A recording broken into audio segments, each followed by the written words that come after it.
All right. Welcome back to another episode of the Badass Lifter podcast. Today we're going to be talking about what are the home gym equipment that you need to buy if you want to start training at home. There's lots of equipment out there. Some are great that you should buy regardless of what your goals are, and some you basically shouldn't buy ever. Everything in between, we're going to rank them from you should definitely buy, usually a good idea, maybe, we'll talk about why maybe, probably not, and things that you should never buy ever. This list is for home gym equipment, so for anybody who's running like their own gym facility where they have people who come in all the time. That's not what really this list is for. Those people have different things to consider. This is going to be for the home gym person where they're probably working out alone, or like maybe they have someone else, like a partner that they work out with. And there's going to be a few things that we need to consider before we choose any of these items and whether you should get them or not. One is versatility. So in a home gym, you only have so much pieces of equipment that you have. So you want to pick things that you can do lots of different exercises with. So that's going to be really key in deciding what you purchase. Second is going to be how much space it takes up, because there are great pieces of equipment, but they take up a lot of space, and so they might be good for like a regular gym, but not a great choice for something like a home gym where maybe you're working out in your basement or the garage or like part of your living room. And so like how much space a piece of equipment takes up is going to be a big deal. And third, of course, is price. So if something is on the pricier end, it better be pretty good. Or if it's not pricey, we can be more lenient on whether it might be still worth buying, even if it doesn't fit the versatility category, as kind of an example. So we're going to jump in. We've got, doing the math here, 20 or so pieces of equipment that I think are worth discussing. I tried to include everything that is typically the norm. Yeah, let's just jump into it. So first one I want to talk about, which I think is often discussed, is bands. Okay, so I'm gonna put bands in like usually a good idea. Now, bands are a complicated one because on one hand, super cheap, don't take up a lot of space, and they're decently versatile. Like you can use them for stretches, you can use them in replacement of rows. So they kind of fit all three categories, and they're very, very cheap. There are some significant cons to bands, which is why they're not like you just should buy them, which is because bands stretch, duh, they can be both too easy and too hard depending on an exercise that you're working on. As kind of an example, let's say you're trying to do like a banded row. The beginning of the exercise might be too easy for you, and the end of the exercise could be too hard, and that creates like a major challenge. And so often bands will be used as a replacement for cable machine exercises, and I think they do an okay job at that. But you run into the issue where, because the difficulty of the band is not the same throughout the movement, they're not a great choice, or the ideal choice for like hypertrophy strength, things like that. And so people will usually get them, and they're usually a good call because they're so cheap, but the way they replace exercises is often not ideal. So I would recommend getting one or two bands for most people, but I think circling your exercises around bands usually is not a great case. Good for warm-ups, but often dumbbells or some other pieces of equipment we're going to talk about are usually a better choice. So let's go from there. Yeah. Okay. So let's talk next about, you know what, I'm going to pick one that I think everyone should have, and then we'll go from there, which is adjustable dumbbells. Okay, so adjustable dumbbells, really, I think regardless of whatever your goals are, if you have a home gym, these are just like an excellent purchase. Incredibly versatile, endless amounts of exercises, take up very little space. And the price point can honestly, like, sometimes it's high, but like sometimes it's really not. And there's a lot more adjustable dumbbells since COVID that are on the market. So, you can buy ones that are, high hundreds or low hundreds, kind of depending on like what you're looking at. So I think these are worth buying. Now you might be asking like, well, why don't I just buy random dumbbells, or like, sorry, not random, but buying like regular dumbbells, like the ones that you would see in gyms? The reason being is that regular dumbbells, one, will take up more space, and while they are versatile, they take up a lot of space and they're going to cost more in the long run because every dumbbell that you're getting is good when you add up all the numbers. Like if I have an adjustable dumbbell set, like let's say up to 50 or 70, or I bought the dumbbells separately in 5 pound increments, it's going to be thousands of dollars for the regular dumbbells, but we might be looking at hundreds for adjustable dumbbells. Regular dumbbells are the better choice for people who run facilities or gyms because so many people are using them and people are going to use dumbbells at the same time. So having an adjustable dumbbell set doesn't really make sense. But for the home gym person, adjustable dumbbells just make more sense. They're take up way less space, they're going to cost less in the long run, and they basically work just as well for the person who is like running their own facility. So adjustable dumbbells I'd recommend buying. I would say for regular dumbbells, the answer is going to actually be probably not. Some people will also buy dumbbells as they get stronger. I don't think this is a great idea. I think you should have the weights in advance because people can get strong pretty fast. So like maybe the 5-10 pound dumbbells are fine, then you get stronger, then you got to find 20s, then you get stronger again, you got to find 30s. It's much easier just to like get an adjustable dumbbell set out of the gate. It's in your house. As you get stronger, you have the weights right away, and you're not trying to make like 10-pound dumbbells work when your strength is just more than 10-pound dumbbells. So something like just keep that in mind. So I would say like regular dumbbells, good for like running your own gym or you're running your own facility where lots of people are going to use the weights, but doesn't really make sense from the home gym perspective. All right, I'm going to talk about like, I'm just going to call it like equipment that does one thing or like machines. So this could be like this knee extension here. By the way, if you're watching on Spotify or YouTube, you'll be able to see this list. Apple Podcasts, I think, doesn't have video still. So if you want the visual, I recommend checking Spotify or the YouTube page to kind of see what these look like. So I'm just going to put these all in like don't buy. So this is going to be a like leg press machine, any kind of specialty machine you might see in a gym that kind of does one thing, whether that's like a hack squat, knee extension, hamstring curl. You get the idea. These don't make sense in a home gym scenario. So one, they take up a lot of space. Let's just start there. Their price is often going to be a lot more than what someone would budget for their home gym. We're talking like, even on the low end, we're looking at like thousands of dollars per machine. And many of these machines, you really can only do one thing. Like that's kind of their, like you get a leg press machine. Yeah, you can change stances and like get creative, but like really like the amount of things you can do with a leg press is very limited compared to something like dumbbells, bands, barbells, which we're going to get to in a second. Just don't make a lot of sense. And so I would be hesitant to buy anything that only does one thing. Okay, that would be like the first thing is that like, so takes up a lot of space, is expensive, just doesn't make sense in the home gym environment. All right, let's talk about pull-up bars. So some of these can hinge on a door, some of these you have to mount to a wall. I'm gonna put these in the maybe category because like one, not everyone cares about pull-ups. So that's like the first start is that if you have no interest, why get it? Price can be pretty low, which is nice. And yeah, price can be pretty low, or it can be, depending on if you get the mounted one or the one that's in the door frame. Like I've got a door frame one for like $20, $30 before, worked pretty good. I will say you have to keep in mind the weight capacity. So depending on like, they can be, 200-pound weight capacity. Some are more. The mounted ones are usually more, but that's something to keep in mind. So keep in mind, like if you feel like you're on the upper end of that or over that, you might want to check that first before purchasing.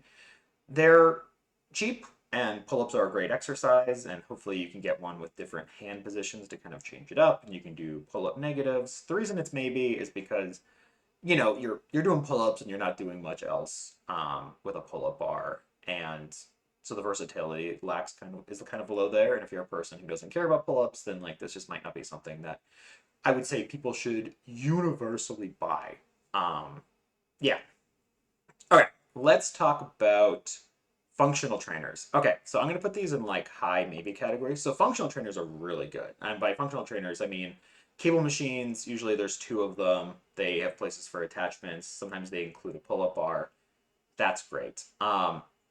Take up some space, but also have a lot of versatility.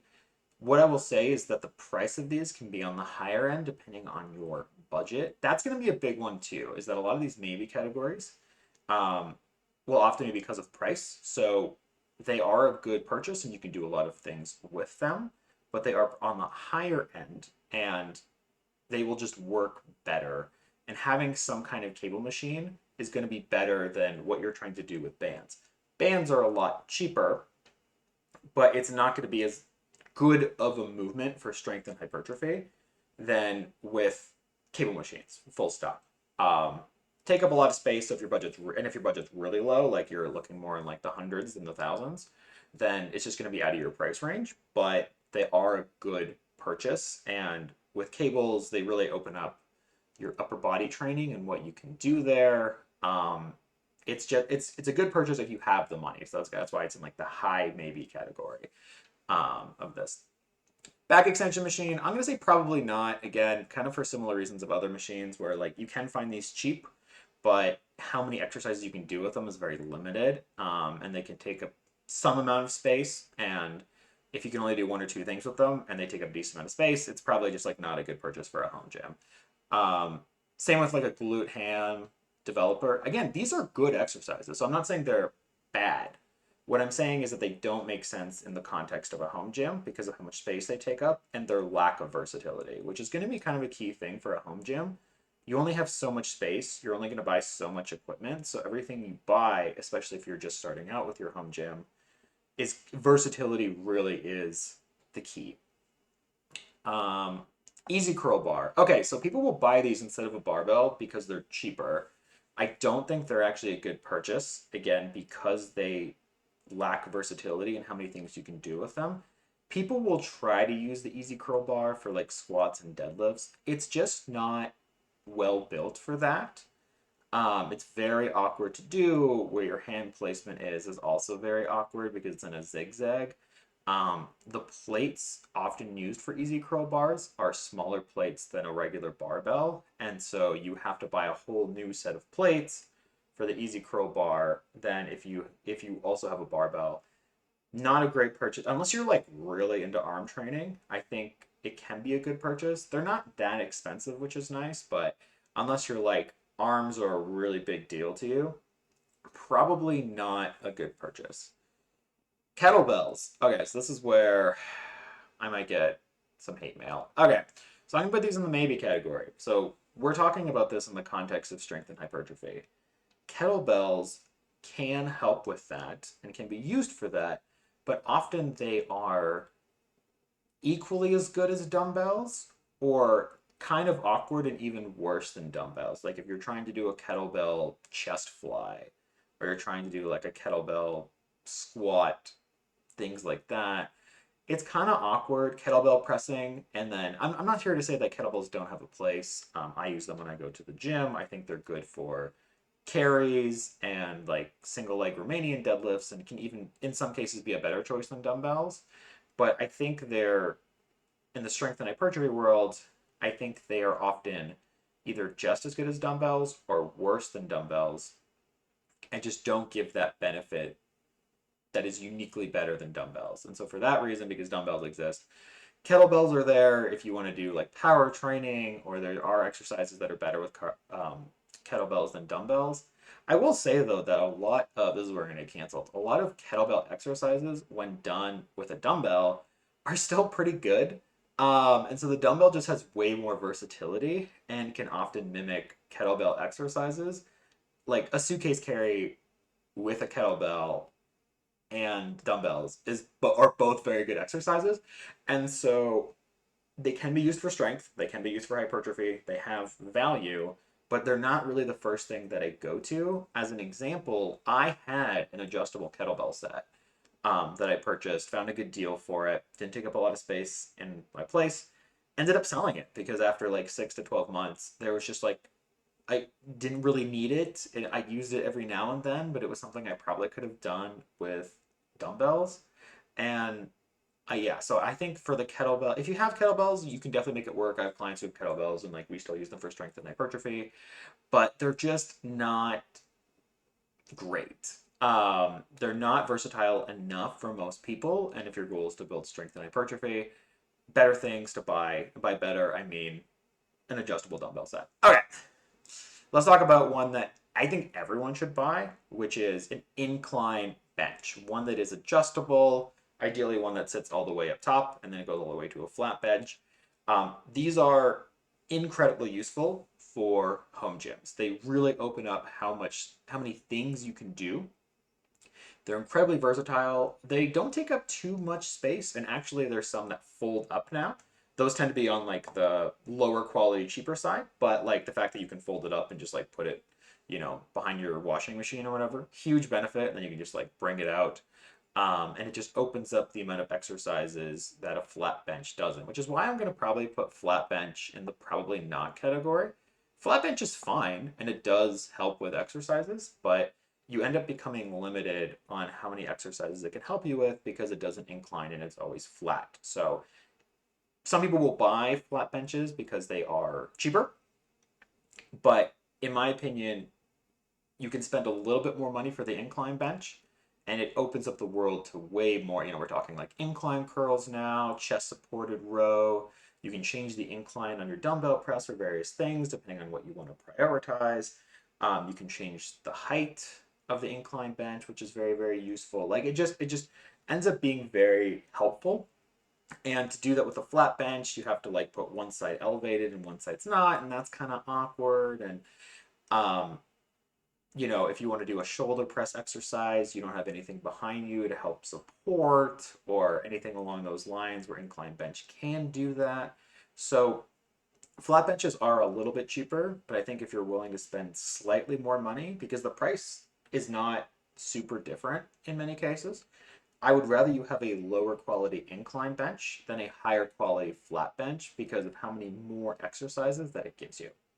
All right, let's talk about, I want to talk about squat racks for a second. And I want to compare kind of the 2-post squat rack and the 4-post squat rack that exists. So 2-post, I'm going to put in the maybe category so that the photo that I'm showing you does not have spotter arms. And I want to be like very, very clear here that if you have a squat rack set up, you need spotter arms. Otherwise, like if it's no spotter arms, then I'm just putting this in the don't buy column. 2-post, the benefits of it is it takes up less space, and is usually durable enough that regardless of what weight you're lifting, you can still manage the weight. Always something worth checking out because some of the really cheap models can be a little low, but most squat rack setups that are 2-posts are going to help most people unless you're just a beast and you squat 600 or something along those lines, in which case you have my respect and will probably need a heavier squat rack. It is definitely, so less space. I would also say it's less versatile. And if you don't have safety arms, you're just like putting yourself in danger. Some people won't buy safety arms and they just risk it. It's one of those items where you probably don't need it most of the time, but when you do, you really need it. And there's, I just know so many stories of like people who get like pinned under a bar or like something happened to them because they had nowhere to put the weight. The other option is like if you get stuck and then you throw the weight off, then you might be damaging your floors potentially. Get spotter arms. Just do it. Safety first. You're gonna be really happy that one time that you needed that you did. Yeah, absolutely. Now, I want to talk about the 4-post squat racks. This is gonna be 4 posts. Cons of this is that it takes up more space. So if you're working with a limited amount of space, that's gonna be something to consider. In my opinion, there's a lot more pros. This is why I'm putting this into like usually a good idea. Again, usually built-in spotter arms. So if you're lifting heavy and something happens, you have spotter arms, you're ready to go. Usually there's more attachments that work with 4-post spotter arms as well. That's something to keep in mind. Pro, if you're sharing with someone, I've done this with my wife before, where one of us will work out in the squat rack and one of us will work out outside the squat rack with spotter arms. So if you're sharing and you use overlapping equipment, there's a little bit of benefit there. Often 4-post squat racks will include a pull-up bar as part of their setup.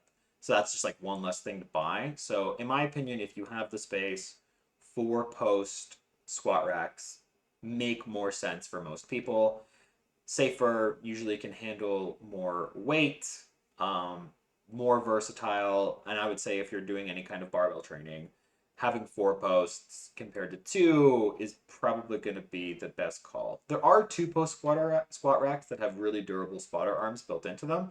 I think those can be very close to as good, but if I had to choose one, like if you're asking me like, hey, like 4-post or 2-post without knowing much about you, often 4-post is the correct answer. Okay, let's talk about, oh, dip bars. So probably not. One, they're not very durable often, which is kind of the problem. You can get them as an attachment that are pretty good, but then you're running into like the versatility issue where like, okay, you got yourself a dip bar. You can do dips with it, and then maybe you can get creative, but like the versatility is just not there. So I'm gonna say like probably not. There's a right person for it, but I think that's not gonna be the case. Um, let's talk about rings. Again, they're gonna be probably not. If you're really into calisthenics, I think this can be valuable. Otherwise, most exercises can be done on a pull-up bar that can be done with rings. There are some creative core exercises that exist there and push exercises. I honestly think a lot of these can be repeated without the rings and can often be better without the rings. So, kind of a niche purchase. They are cheap, so there's that. But I would say for most people, this is not something I'm looking forward to. Okay, so I'm gonna call this like the pull-up dip station. This could be like a maybe. So the pro of the pull-up dip station is decent amount of exercises actually, decent amount of setups. It takes up, it's more tall than wide, so the space is actually not that bad. And price can also not be that bad. I'm gonna put it in like high maybe category, just because like it kind of, are you a person who cares about dips and pull-ups? If not, it's probably not the right purchase for you. And it lacks enough versatility that I would not put it up, but it definitely has its place and can be used. Flooring. Okay, we need to talk. Flooring is an interesting conversation, actually. So you should get flooring, especially if you're lifting with barbells and plates. Super, super important. One, it just saves your floor over time. Like, you know, you don't want to be the person deadlifting on the floor. Even if you lower it really gently, that one time it slips, hurt your floors. Now you're going to be spending a lot of money to fix that problem. Um, Even if you have just like enough flooring to cover maybe your squat rack and a little bit more, that's actually my setup at home. That's going to go a long way. Keeps your floor safe, keeps everything set up in a specific place. So that's really helpful as well. You can get horse stall mats instead of flooring, which actually horse stall mats, a lot of people would say are better than flooring. Cheap, are designed to hold a horse, which can be like, I think like 1,000+ pounds. You're probably not lifting more than 1,000+ pounds, so I'm going to assume that the horse stall mats are fine. You can get flooring that kind of rolls out, and that's really good for covering a lot of area. And then you can get ones that kind of connect like a jigsaw puzzle. Now there's kind of 2 versions of these. One that are still like a thicker rubber material that I think are worth buying. And then there's ones that are like foam, kind of like imagine you're setting up like a play area for your kids. Then it's very cushy. Those are terrible. Those are in the don't buy category for the home gym. You don't want a squishy floor for lifting. You want the floor to be tough. You still want to protect your floor, but the squishiness, honestly, I would say is almost like a con. And it's not worth buying. It's great for like setting up a little play area for your kids, but it does not make sense for a home gym space. Rubber flooring, thicker stuff, meant for carrying weights. A lot of even like the lower quality flooring can hold a decent amount of weight. So unless you're an Olympic lifter and you're like dropping things from the sky, you probably don't need the super durable flooring. But you don't want the foam either because it's not meant for heavy weights for starters. And because of its cushiness, it can actually be kind of like a safety hazard. So don't get it. Go from there. Yeah, in terms of plates, so let's talk about metal plates versus like bumper plates. So I think bumper plates for a home gym are usually a better call, unless you're like really into powerlifting or something like that. One, I think they're a little bit cheaper, which is nice. They're also, because they're thicker, the weight is more dispersed. So if it does hit the floor, it's less likely to break it. Can be a little more awkward to set up, but I think bumper plates for most people from like a safety and keeping your floors safe situation make more sense. Metal plates are still fine if that's the route you want to go. Just make sure you have flooring for sure. Can be a little bit more awkward, can sometimes be a little bit more expensive. But if I had to choose between bumper and metal without knowing anything about you, bumper plates are normally going to make more sense for your home gym. If you're really strong, you might want to have at least some metal plates. The reason being is that bumper plates, because they're so thick, take up more space on the barbell and you can actually run out of space. So, as an example, for my home gym, I have bumper plates. I can hold about 400 pounds, like if I just max out the weights. Um, and then I'm kind of done. And then I have a trap bar that has like less of a barbell end that only holds like 335 because that is just it's just like I'm done because I use bumper plates. Now if I had metal plates, I could put more on there. Um, but so if you're really strong, you might have to have at least some metal plates just for that issue. But most people can really benefit from bumper plates. Both are good though. I wouldn't say like if you have metal plates, you're like messing up and you shouldn't have like gone from there.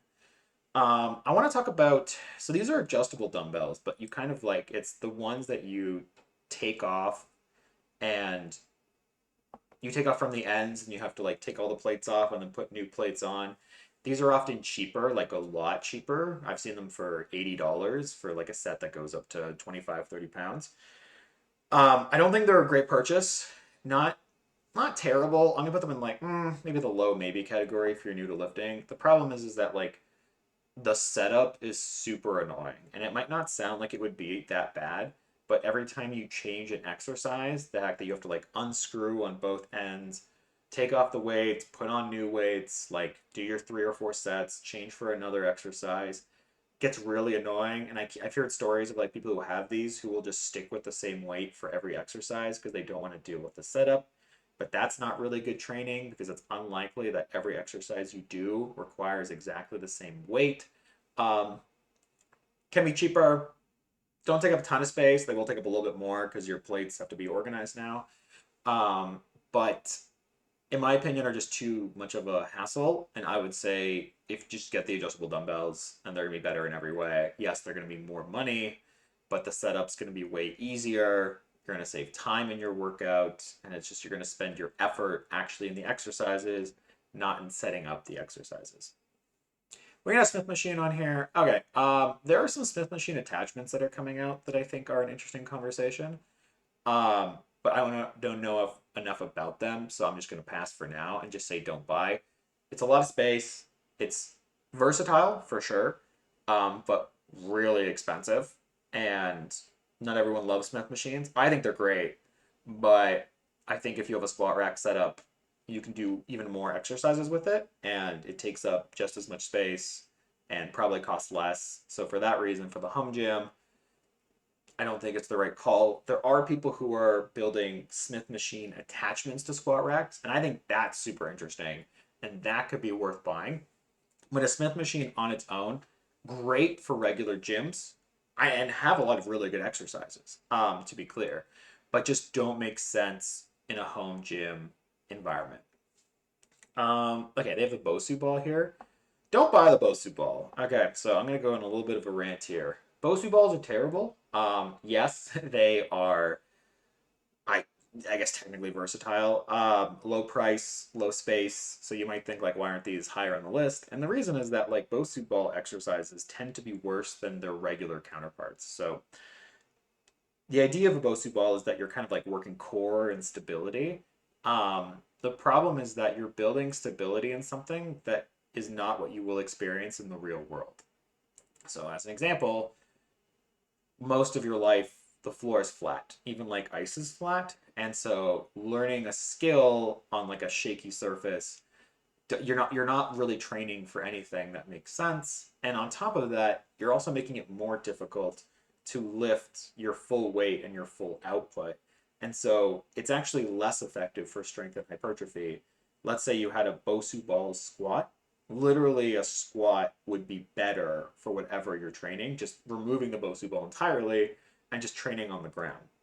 If you want to train core and stability, there are much better exercises you can do that will give you that benefit as well as strength and hypertrophy benefits. So Bosu balls, I think, some people like them and they think they're fun and we see them in classes all the time. If you enjoy them, there's some value into that. But in terms of the strength hypertrophy world, Bosu balls just have like little to no value. And in pretty much all cases, whatever exercise you're doing on a Bosu ball would be better without the Bosu ball, which makes it like a don't buy. Like probably the thing I would least recommend on here is the Bosu ball. TRX rows, this can be a maybe. My understanding is that the main brand TRX has gotten pretty expensive, but there are off-brand ones that have gotten a lot cheaper. Good for pull-up assistance, has some other exercises that are valuable. I don't think they kind of lacks the versatility I would want. I think it's this again, I'm going to get in some trouble here because some people think TRX rows are amazing for everything. They can be the right purchase and they don't take up a lot of space, so that's why I put them kind of in the maybe category, but you don't end up using them like they lack much less versatility than like adjustable dumbbells or a barbell. So for that reason, they're in the maybe category. If you have some extra money and you want to add some extra exercises to your workout, I think TRX rows can be fine. But they're not like my yes, you got to buy it, and it would be pretty situational depending on the person. If you're really into pull-ups, and that's a big goal of yours, TRX rows can be really helpful because they can help you pull part of your body weight until you're ready to pull all of your body weight. But TRX rows, not my first choice. Let's just like put it that way. Treadmill. Okay, I'm just gonna put this in like the maybe category. We have a treadmill. My wife loves it. If you want to get cardio in, I live in Canada, so runs outside can be cold. I'm gonna put the maybe category. It's not like a strength hypertrophy builder, but like it has its value. Treadmills can be relatively cheap, but then you have to watch out for quality, and the cheaper ones tend to break quicker. So you have to kind of find the balance of like how much you're willing to spend for how much maintenance, etc. So just something to keep in mind for that. This is the last one. This is going to be like just wall mounted stuff. So I think this is fine. I probably wouldn't work on a wall mount. I think you can find other places, unless you have like if you have a lot of barbells, then it can be worth it. But if you don't, then it's just like not something that is often needed for a home gym. So, okay, that's all I have for you guys today. It's gonna be that's gonna be all the ones that I have for you today. Long story short, you want to pick things that are versatile, things that don't take up a lot of space, and things that are a good price for what they give you. In my opinion, regardless of what your goals are, an adjustable dumbbell set that ideally goes up to over 50, but I would say 50 is the floor, and an adjustable an incline bench where you can do different kinds of angles are going to be kind of like, regardless of your goals, great purchase, super good purchase. Even on the lower end, these are going to really allow you to do a lot of different exercises and really open up things. A lot of these other ones can be good, but become more situational depending on the person. So as kind of an example, if you're trying to get your first pull-up, some of these maybe category items would be moved up higher. And also depends on your budget. So some people I talk to, like they're really trying to like, what is the minimum amount I can buy while still making results at home? And then there's some people who are like, what do you want me to buy? Like just straight up like, I will buy the thing you want me to buy to make this happen. In which case, actually a lot of these maybes turn into like a good idea, but that becomes situational depending on the budget. So that's like a big factor as well. Stay away from machines that only do one or two things. They're expensive. They do very little. They make sense in a gym where like you have lots of different machines. Like, like if you're going to go into a regular gym, a leg press is almost like, it'd be weird not to have a leg press in a regular gym, a commercial gym. But at home, the leg press takes up so much space. You're looking at like thousands of dollars, and the amount of things that you can do with a leg press, unless you get like really, really creative, is not worth it. I also want to add that creativity in training is not always good. Where yes, you can make things work, but often things can be so creative to the point where you might as well do the regular thing, and that you're trying to kind of force something that the regular version is actually just better, straight up. So I would love to know your thoughts. I tried to get the main pieces of equipment. This could have been a list of 100 things. I tried not to go too niche. I tried to pick the ones that I thought like are often talked about. Let me know your thoughts. If you have any questions on any pieces of equipment that you think are worth buying, I'm happy to take a look. I do that with lifters that I work with all the time. During COVID, I felt like part of my side hustle was making these pieces, like telling people what to buy, was like a side of my job. And yeah, thanks for listening to another episode of the Badass Lifter podcast.